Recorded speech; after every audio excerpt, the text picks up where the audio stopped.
कृपाले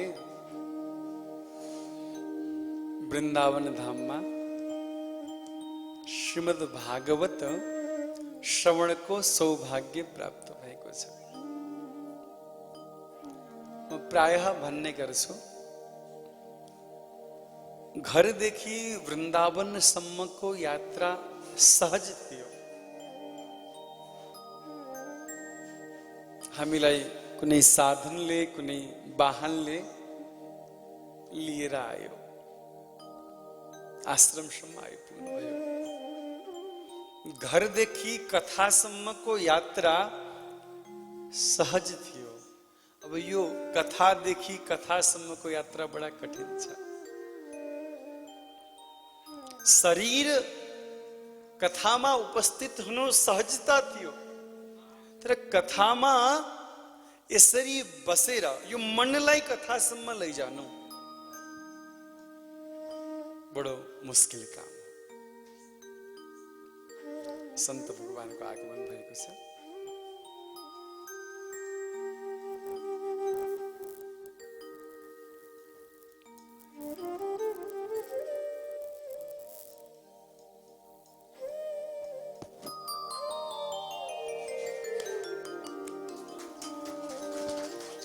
जोरदार ताली।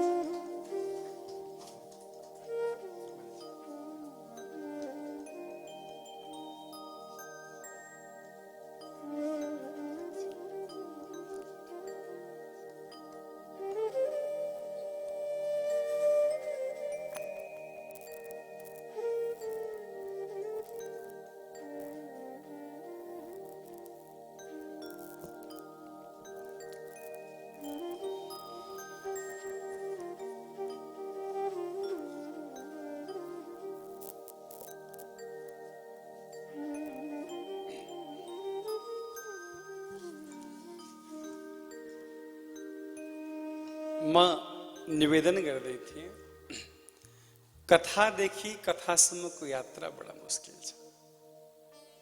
शरीरलाई स्थिर राख्न त सजिलो छ, चित्तलाई स्थिर राख्न गाह्रो छ। श्रीमद् भागवत श्रवण गर्ने नियम थाहा पाउनु बहुत जरुरी छ। कति त पुराना श्रोता पनि हुनुहुन्छ।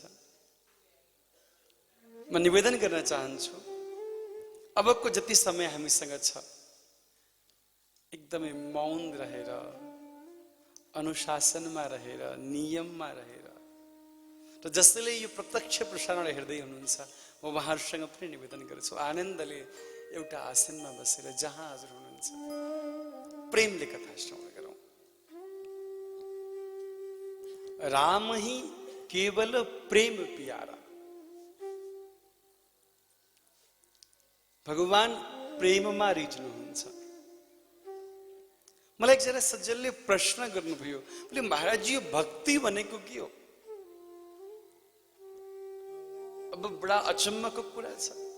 खास गरेर कलियुगको कुरा गर्ने भने त भक्तिको डिफरेन्ट डेफिनेसन छ। कसैले के भन्छ, कसैले के भन्छ। कसैले भन्छ राम राम जप गर, कसैले भन्छ श्याम श्याम जप गर, कसैले भन्छ अर्कै पन्थमा जाऊ, अर्कोले भन्छ अर्कै मार्गमा जाऊ, कसैले भन्छ त्यो ठिक होइन, यो ठिक हो।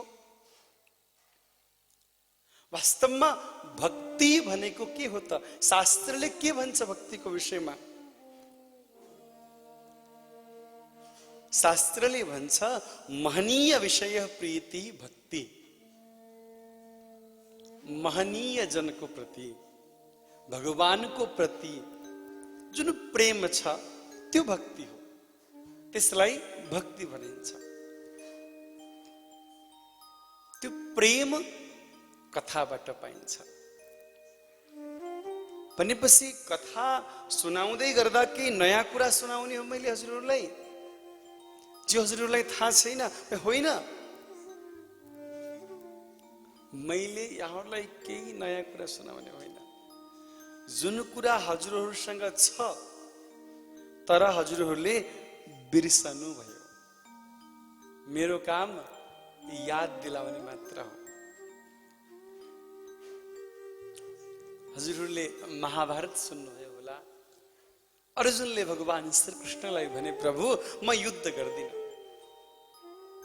मेरा पितामह मेरो आफन्त इष्टमित्रको अगाडि म कसरी बाण लिएर अगाडि उभियौं। विषयले घेर्यो, मायाले घेर्यो अर्जुनलाई।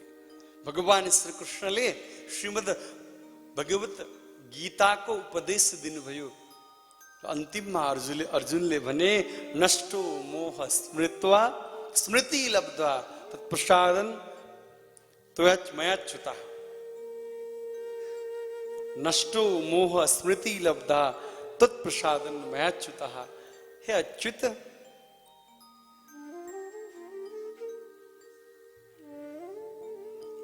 मेरो मोह नष्ट भयो, स्मृति लब्ध्वा मलाई स्मरण आयो, मैले सम्झिएँ म को हो भन्ने, बुझेँ। हजुरले नयाँ कुरा सिकाउनु भएको त होइन, म भित्र चाहिँ लुकेको थियो त्यसैलाई हजुरले प्रकट गरिदिनु भयो। थियो म भित्र तर देखिएको थिएन। जस्तै कुनै अन्ध्यारो कक्षमा राखिएको वस्तुहरू देखिँदैन, तर प्रकाश त्यहाँ गरिदियो भने, बिजुली बालिदियो भने, बत्ती बालिदियो भने त्यो सबै कुरा प्रकट देखिन्छ। गुरुको काम के त भन्दा अँध्यारोबाट उज्यालोतिरको यात्रा गराउने। तमसोमा ज्योतिर्गमय। मैले नयाँ कुरा बताउन खोजेको होइन, मैले त्यही कुरा बताउँदैछु जो हजुरभित्र विद्यमान छ तर गुप्त छ, प्रकट भएको छैन। म 7 दिन बसेर त्यो प्रकट गर्न खोज्ने हो। अझै स्पष्ट बुझाउन म प्रयास गर्छु। जस्तै हाम्रो घरमा काँसको पित्तलको भाँडा हुन्छ। त्यो भाँडा जब प्रयोगमा आउँदैन, त्यो भाँडाको रङ अलिअलि चेन्ज हुन्छ कि हुँदैन? अनि अरे कस्तो कालो कालो भएछ, अरे यो भाँडाको त चमक हराएछ। ध्यान दिनु, म के भन्दैछु स्पष्ट हजुरले बुझ्ने गरी सम्झाउँदैछु। पित्तलको भाँडा छ, रङ डिम भयो, अब त्यो भाँडालाई चम्काउनु पर्यो। के गर्ने? केही अलिकति कागती लिएर अलिक पिताम्बरी लिएर माझेपछि के हुन्छ? त्यसको चमक फेरि आउँछ। अब त्यो चमक हामीले बाहिरबाट ल्याएर भरेको त होइन, त्यो चमक त भित्र पहिलादेखि नै छ। हामीले त मात्र बाहिरबाट त्यो कागती र पिताम्बरीले घोटेको मात्रै हो। उ भित्र रहेको चमक जुन लुकेको थियो, बस त्यसलाई हामीले प्रकट गर्यौं। कथाले पनि त्यही काम गर्छ। हजुरको चित्त, हजुरको मन जुन मैलो भएर त्यो भित्र भएको प्रकाश रूपी दिव्य सर्वशक्तिमान परमेश्वर जुन लुकेको छ, सत्संग हरिनामले त्यसलाई माझेर मनलाई सफा गराएर, जसरी कागतीले र पिताम्बरीले माझेर त्यो भाँडाको चमक प्रकट हुन्छ, त्यसरी नै मन सत्संगले माझेर गोविन्दलाई प्रकट गरिदिन्छ महाराज। यो सत्संगको प्रभाव हो। म बस हजुरहरूलाई त्यो स्मृति दिलाउन, हजुरहरू भित्र रहेको त्यो चमकलाई प्रकट गर्न, त्यो उज्यालोलाई प्रकट गर्न प्रयास गर्नेछु। यदि यहाँहरूले साथ दिनुभयो भने 7 दिनमा यो त वृन्दावन हो हजुर। वृन्दावनको कणकणमा कृष्ण छ। यो वृन्दावनलाई ब्रज भनिन्छ। ब्रज भनेको के हो? गुणातीतम परम ब्रह्म व्यापकम ब्रज उच्यते। जुन गुणातीत परमेश्वर भगवान श्री कृष्ण हुनुहुन्छ नि, जहाँ भगवान श्री कृष्ण गोप्य रूपले, गुप्त रूपले नित्य सदा सर्वदा वास गर्नुहुन्छ, त्यो भूमिलाई ब्रज भनिन्छ। व्यापकम ब्रज उच्यते।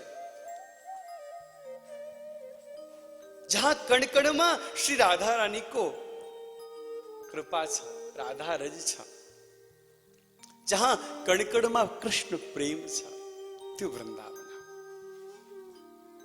यदि हृदयबाट भजन गर्नुभयो हृदयबाट मनन गर्नुभयो भने यो 7 दिनमा कहीं वृन्दावनको गलीमा हिँड्दा हिँड्दै कृष्णको बाँसुरी सुन्ने सौभाग्य प्राप्त गर्न सक्नुहुन्छ कहीं हिँड्दा हिँड्दै एकान्तमा ध्यानमा मग्न हुनुभयो भने श्री राधा रानीको पायलको आवाजले हजुरको कानलाई पवित्र बनाउन सक्छ त्यति क्षमता यो ब्रजको हावामा छ यहाँको हावामा यहाँको कणकणमा हामीले लिने श्वासमा कृष्ण प्रेम छ यो ब्रज जहाँ श्री राधा सर्वेश्वर व्यापक छन् हरि व्यापक सर्वत्र समाना प्रेम ते प्रकट भई में जाना भगवान कणकणमा हुनुहुन्छ जले विष्णु स्थले विष्णु विष्णु पर्वत मस्तके ज्वाला माला कुले विष्णु सर्वम विष्णुमयम जगत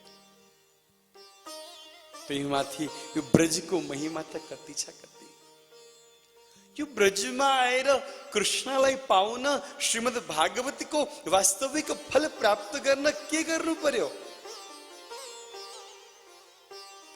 भक्तिमा प्रवेश गर्नु पर्यो भक्तिको शहरमा भक्तिको राजधानीमा प्रवेश गर्नु पर्यो नियम के हो बोले अहंकार शून्य चित्त हुनु पर्यो हामी जब कहीं घुम्न जान्छौं नि कुनै शहर त्यो शहरमा पुग्ने बेलामा बाटोमा माइल स्टोन हुन्छ ढुङ्गामा लेखिएको हुन्छ बुटवल 30 किलोमिटर मान्नुस् बुटवल 10 किलोमिटर जब त्यो शहरमा पुगिन्छ त्यहाँ के लेखेको हुन्छ बुटवल 0 किलोमिटर ध्यान दिनु म के भन्दैछु विष्णु जी सुनिए मेरी बात को नई बात बता रहा हूं आपके लिए महाराज जब शहर में प्रवेश हुन्छ जब शहर प्रारंभ हुन्छ माइलस्टोन में 0 लेखिएको हुन्छ फलानु शहर 0 किलोमिटर यानी जब माइलस्टोन में 0 प्राप्त हुन्छ त्यहाँ शहर प्रारंभ हुन्छ जब चित्तमा अहमताले 0 प्राप्त गर्छ भगवत भक्ति को शहर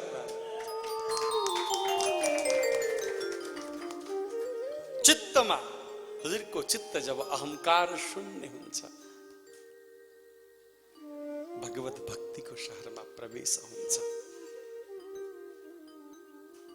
अब आज यो अहंकार 0 गर्ने मौका हो यदि अहंकार 0 भएन भने भगवत प्राप्ति हुन लागेको बेलामा पनि भगवत विमुख हुन सकिन्छ श्रीमद् भागवत को महाराज को प्रसंगलाई हेर्ने हो भने जब गोपिनीहरूको हृदयमा अहंकार प्रकट भयो अगाडि प्रकट भएको गोविन्द लुप्त भएर गए अगाडि भएका गोविन्द जब वनमा सबरीको चित्त अहंकार 0 भयो वनकी सबरीलाई खोज्दै राम वनमा पुगे अहंकार 0 चित्तमा अहंकार भएन भने अनि कथाको फल अनि कथाको आनन्द अनि भगवत भक्तिको मार्गमा भगवत भक्तिको शहरमा प्रवेश हुन्छ तीर्थमा आएर श्रीमद् भागवत श्रवण गर्दै हुनुहुन्छ यसको अनेक फल छ मेरो सद्गुरुदेव भगवानले भन्नुहुन्थ्यो शीतल कृष्ण भागवत सुन्दा व्यक्तिले एकै पटक 3 वटा फल पाउँछ मैले भन्ने गर्छु अर्पण तर्पण समर्पण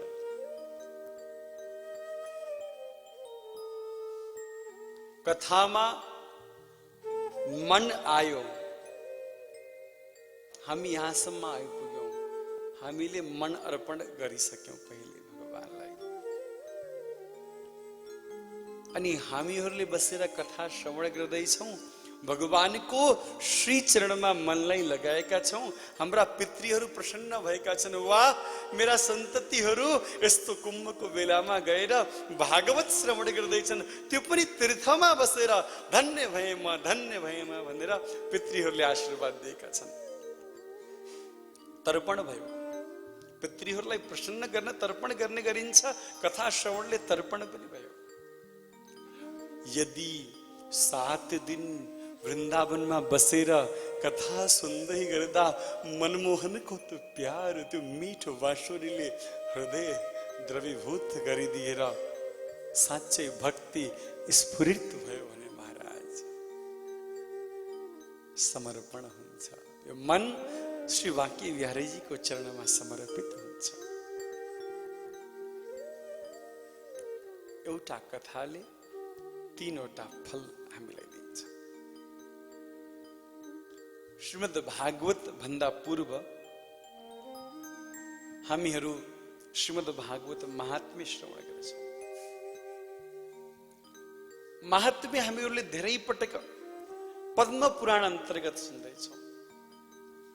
स्कन्द पुराणमा पनि श्रीमद् भागवतको महात्म्य लेखिएको छ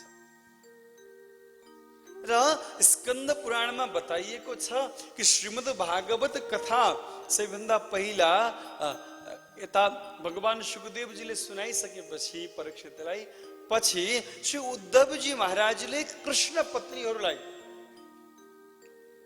श्रीमद् भागवत कथा श्री गोवर्धनमा 1 मास पारायण सुनाउनु भयो भन्ने प्रसङ्ग छ।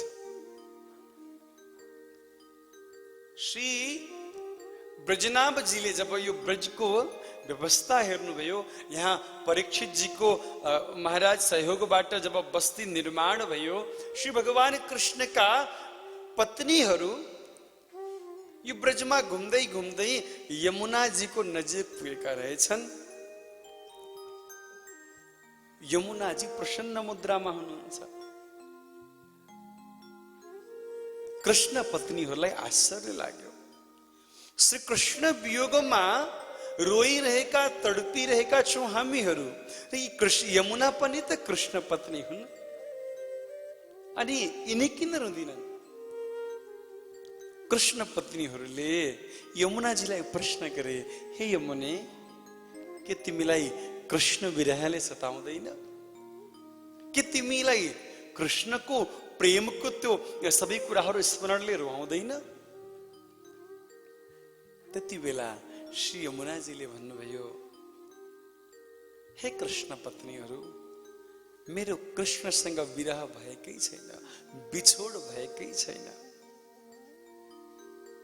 मलाई मीराजीको त्यो पद याद आउँछ, सबके पति परदेश बसत हैं, लिख लिख भेजत पाती, मोरे पति मोरे मन में बसत है, बात करूं दिन राती।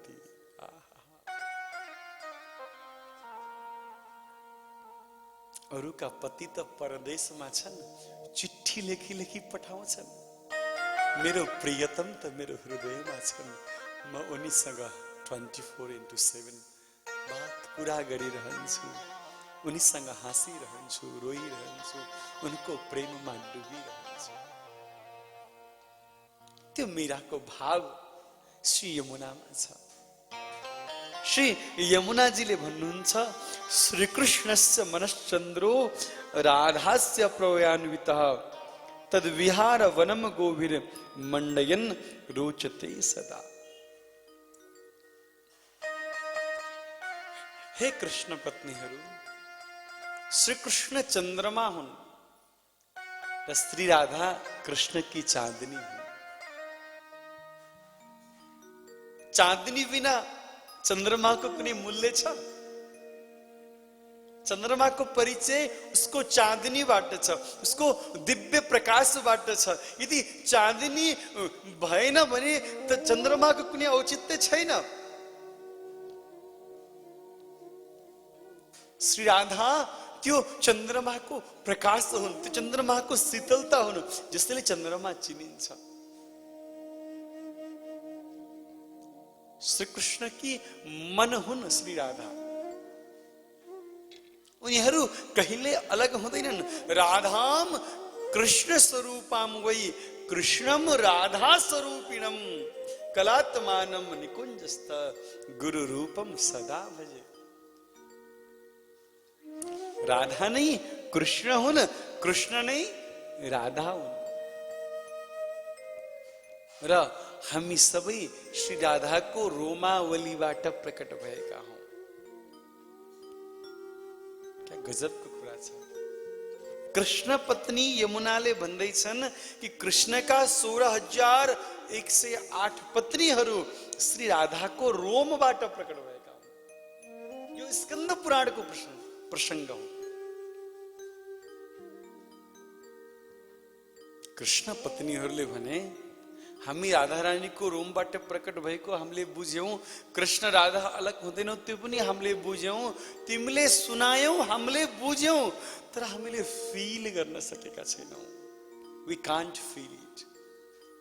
सुन्नु र अनुभव गर्नुमा दुईटा छुट्टै कुरा, छुट्टै विषय,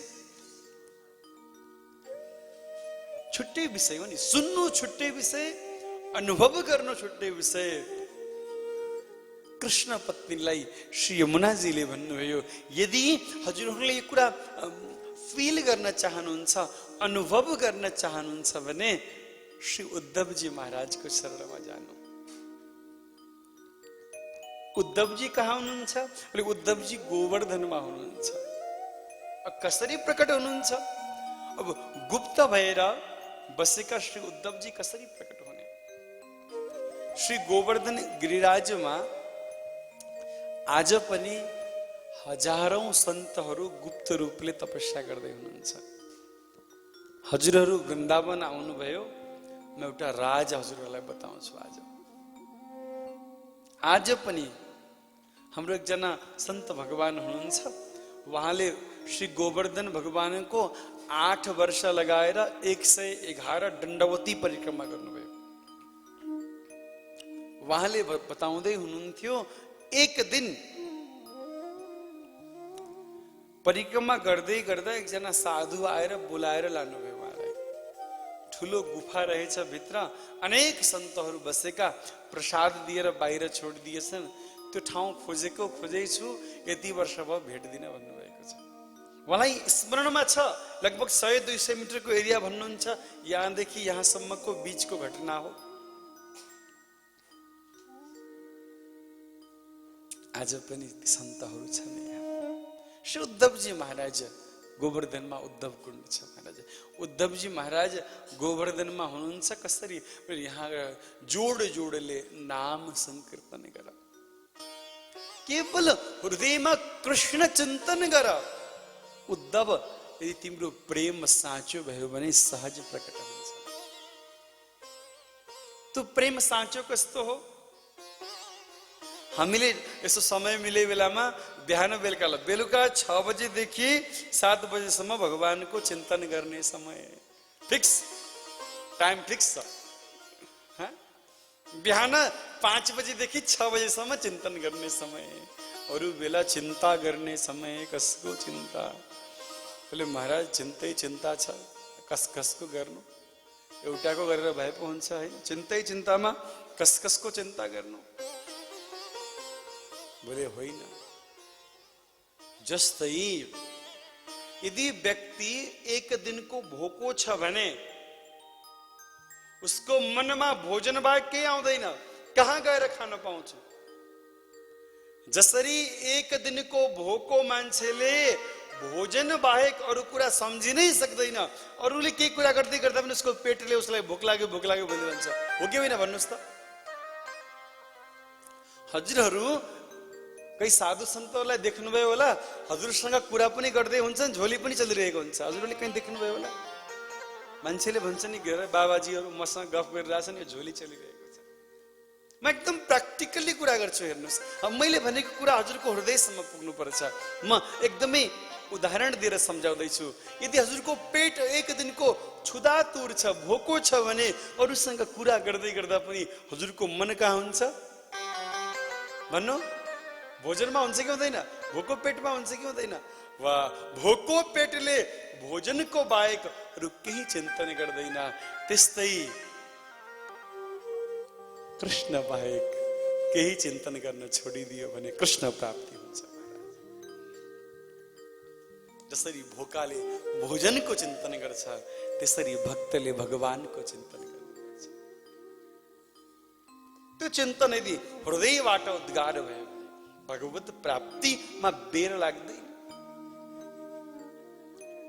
बेर लाग्दैन। श्री यमुनाजीले भनेको सुनेर सबै कृष्ण पत्नीहरूले खूब नाम संकीर्तन गाए। श्री उद्धवजी महाराज प्रकट हुनुभयो, बोले भाव चाहियो। उद्धवजीले भन्नुभयो भाव सुन्नु छ भने त भागवत सुन्नु पर्छ। हृदयमा भाव प्रकट गर्नु छ भने भागवत कथा सुन्नु पर्छ। भासते सर्वशास्त्रेषु गीयते नारदादिभिः वर्धते ज्ञान वैराग्यौ तरते भवसागरात्। जसलाई सुनेर हृदयमा भाव आउँछ, भावबाट भाव आउँछ। भागवत सुन्नुपर्छ। श्री उद्धवजी महाराजले 1 महिनासम्म भागवत सुनाएर कृष्ण पत्नीहरूलाई पनि कृष्ण मिलनको आनन्द प्रदान गर्नुभयो। त्यो भाव, त्यो अनुभव प्रदान गर्नुभयो। यो प्रसङ्ग श्री स्कन्द पुराणमा आउँछ। कृष्ण पत्नीले पनि कृष्णसँगको प्रेम अनुभव गर्न भागवत सुने। यो भागवतले अनुभव गराउँछ के म पहिले भने नि जे हजुरसँग छ त्यसलाई अनुभवमा लिएर आउँछ। हजुर भित्रबाट प्रकट गर्छ, बाहिरबाट केही भर्ने होइन। हजुर भित्रबाट नै प्रकट गर्छ। तर आजकल पुराण त बहुत भइरहेका छन्। मान्छेहरूको पनि अब आफ्नै आफ्नै तरिका छ, आफ्नै आफ्नै बाटो छ।